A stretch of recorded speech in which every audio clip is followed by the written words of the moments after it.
crack it on. It's 5:30. I'm on my way to see the monks. I'm going to stay with them for 4 days and I'm so excited. Now it will be a bit of a change because they get up at 5 a.m. apparently. I mean, today is a good example of that.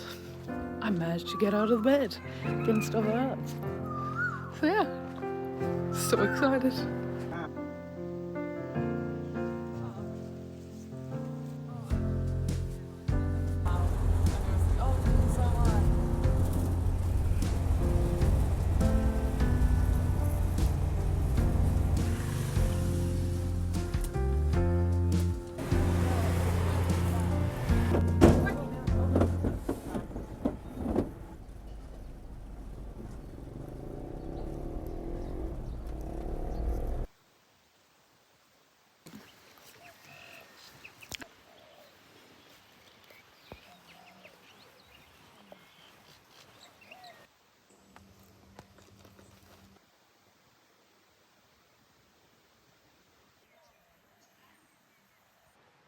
Just did walking meditation, lying down meditation, and a sitting meditation.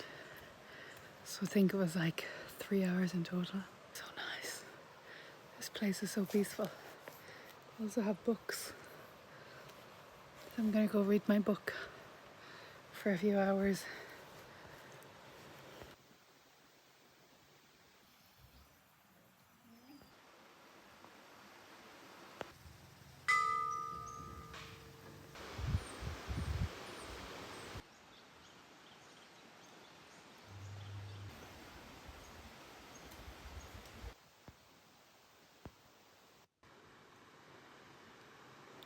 We ate our last food at 11 this morning and we don't eat again until 7 a.m. tomorrow.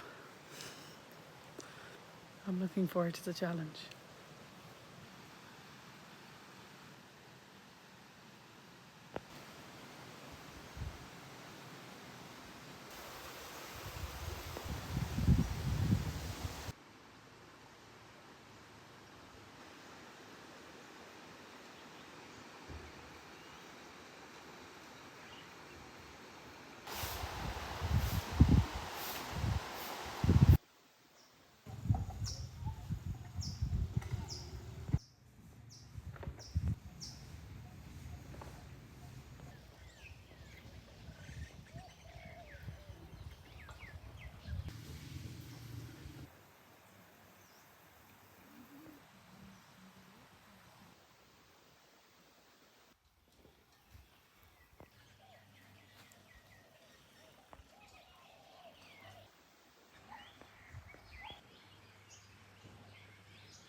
Doing my afternoon reading. This background. Look at it. It's incredible.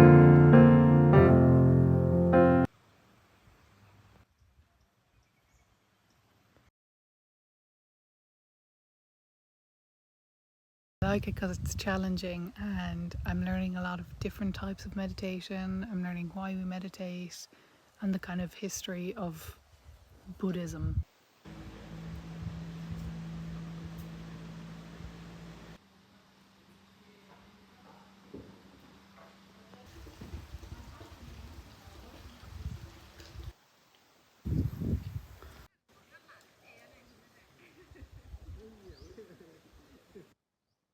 I haven't used my phone once since coming here.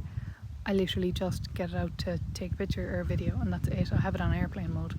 And I told everyone before I came here, I was like, I'm not going to be contactable for like 5 days.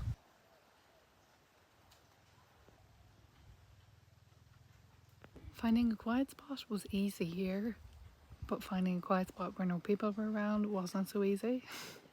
I thought this would be a good time to fill you in on what I've been getting up to here and how I've been finding it. It's interesting. At the start, I literally wanted to give up. I was like, no, I'm not doing this anymore. It's so hard. Came here in a taxi. The taxi was honestly hilarious. The back of it is completely open, and there was like local people on it too. So we got here at like maybe 9:30. I met two people on the bus who were really nice and gave our passports, signed in, asked us how long we wanted to stay. There's 140 people here at the moment, I think, but like you can stay for as long as you want. So people who stay for a longer period of time get priority, like their own little houses and stuff. Got put into our dorm, which is probably 30 other girls in our dorm, and we got given our bedding, which is 3 blankets and a tiny little cushion, like the kind of cushion that you put on a couch, not a pillow. But that was a bit of fun, and we set up our beds and then put on our white clothes. So they have like this big area where you pick out your own clothes that you're going to wear for the few days. I look like a nurse. Then we went straight into meditation. They were like, look, we eat at 7 a.m. and 11 a.m. here, and we don't eat again. There is a snack shop up, like still in the monastery, up near the road for obviously us Westerners, not for the monks. But I've really tried to not give in, and I was successful the past 2 days. The schedule is crazy. Like, you get up at 5 a.m. and you're supposed to do your own meditation practice, and then also you can help out. And in the kitchen you help the two chefs. Everyone helps cut all the vegetables for them so they can cook for the day's meals. After that, at 6:30 a.m. there's the rice offering to the monks. Everyone lines up in a line. You all have a bit of rice in your bowls, and you give out your rice to the monks because they can't eat their own food. They have to be given their food that we eat. And then after we eat, we go into 2-hour meditation, walk around. It's an hour and 15, the walking meditation. But like, this isn't a normal walk, it's really slow. You're doing it like there's a mantra with your breath. The scenery here is insane. Like, I'm walking around, and I like the walking meditations as well because I don't think about anything else, only keeping my breath in time with my voice, and then other than that you can just kind of observe around you, so there's no time for thoughts.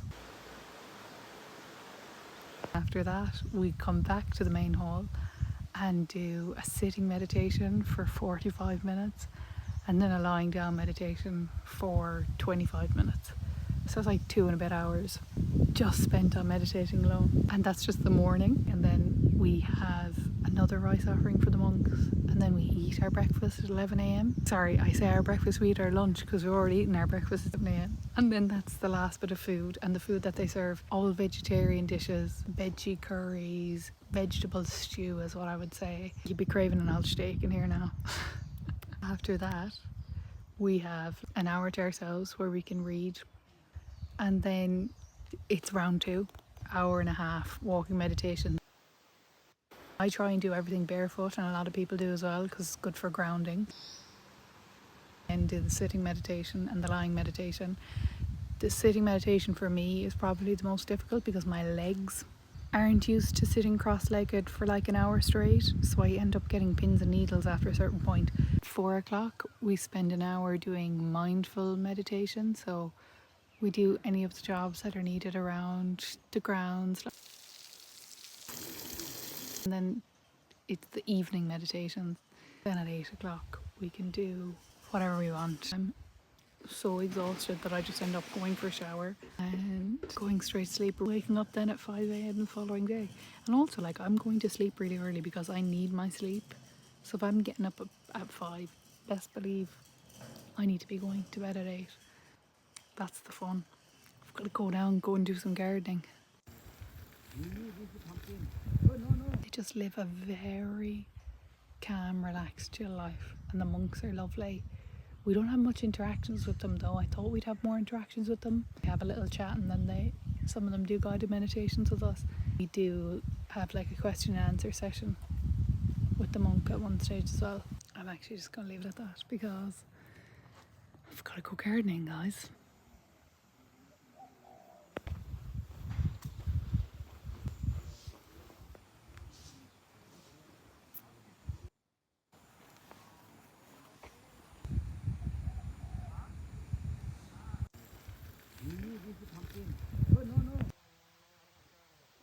No. Lisa.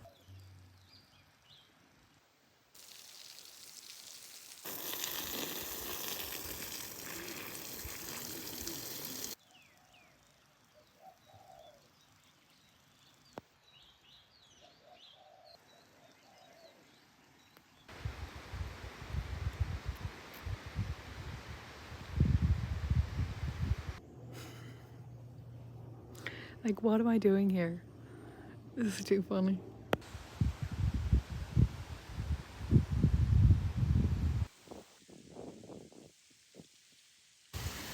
I still can't get over how gorgeous this place is.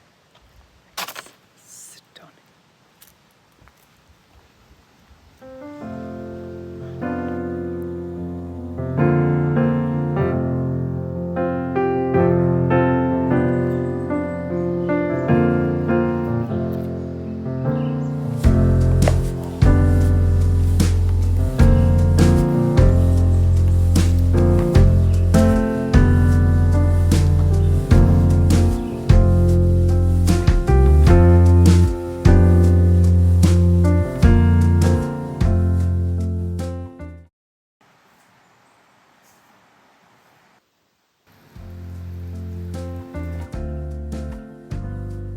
I finished.